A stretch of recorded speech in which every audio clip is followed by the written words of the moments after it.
Volvo S60 T3 ile birlikte Çeşme'deyiz. Carvisor'ın sıkı takipçileri hatırlayacaklardır. Daha önce S60'ın D4 motorlu versiyonunun testini Bodrum'da yapmıştım. Eğer o testi izlemediyseniz veya hatırlamıyorsanız her zaman olduğu gibi ekranın sol üst köşesine tıklayarak yeni açılacak pencerede o videoya kısaca göz atabilirsiniz.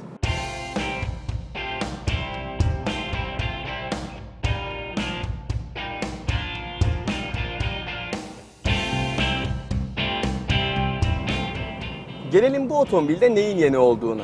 Eskiden bu araçta T4 diye isimlendirilen 1.6 litrelik turbo beslemeli 180 beygir güç ve 240 Nm tork üreten benzinli bir motor kullanılıyordu.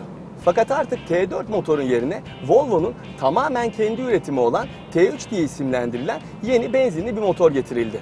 T3 motor yerini aldığı T4 motordan 28 beygir daha az güç üretiyor ama 10 Nm'lik bir artış söz konusu torkunda. Sadece bu da değil, yapılan iyileştirmeler sonucunda yakıt tüketiminin daha da azaltıldığı söyleniyor ve gücündeki azalmaya rağmen hızlanmasında da bir artış söz konusu.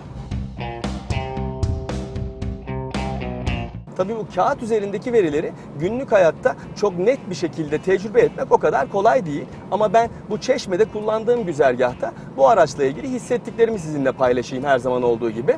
Motorun gücü gayet iyi. Otomobilin bu büyük gövdesiyle baş etmekte herhangi bir zorluk çekmiyor.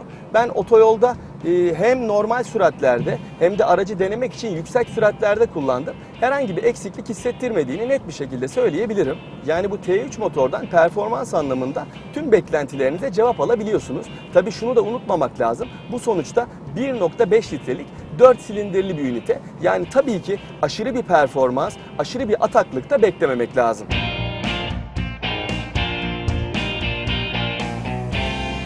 Altı kademeli bu Geartronic şanzıman da tabii ki daha önce Volvo'nun diğer modellerinde kullandığı şanzımanda geliştirilmiş bir versiyon. Yani tamamen bu T3 motora göre yeniden elden geçirilmiş ve uyarlanmış. Motorla şanzıman arasında uyumlu bir birliktelik var ama yakıt tüketimini düşürmek için genelde üst viteslerin erken seçilmesinden dolayı hızlanmak istediğiniz anlarda genellikle bir alt vitese düşmeyi tercih ediyor şanzıman. Bu da birazcık alışkanlık gerektiriyor ama normal bir kullanımda herhangi bir problem olduğunu söyleyemem bunu. Şanzımana vitesin arkasındaki bu kulakçıklar vasıtasıyla müdahale edebiliyor olmanız da sportif kullanımda sizi destekliyor.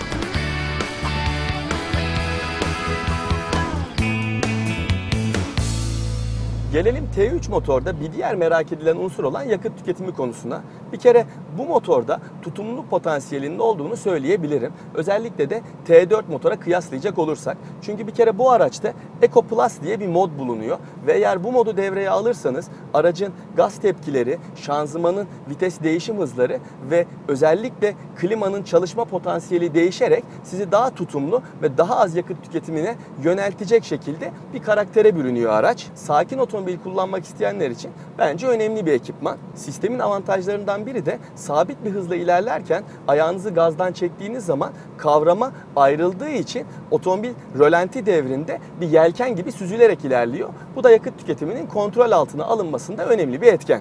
Peki sen bu araçla nasıl bir yakıt tüketim değeri yakaladın diye soracak olursanız şunu söyleyeyim size. Ben İzmir'de havaalanında bu aracı aldığımdan beri Çeşme otoyolunda ve belli noktalarda da eski Çeşme yolu diyebileceğimiz virajlı yollarda bu aracı kullandım. Şu anda yol bilgisayarında bana 9.4 litrelik bir yakıt tüketim ortalaması gösteriliyor. Bu değer ilk başta kulağınıza yüksek gibi gelebilir tahmin ediyorum. Ama şunları söylemem lazım. Ben kullandığım büyük bir bölümde Eco Plus modunu kullanmadım ve sadece otoyolda sabit hızda gitmek yerine tabii ki belli noktalarda hızlandım, belli noktalarda yavaşladım ve motorun isteklerime nasıl cevaplar verdiğini gözlemlemeye çalıştım. Bu nedenle ben kendi kullanım stilimi dikkate alarak bu yakıt tüketim değerinin kabul edilebilir olduğunu ve sizlerin kullanım stilinize ve kullanım güzergahınıza göre daha aşağılara indirebileceğinizi de söyleyebilirim.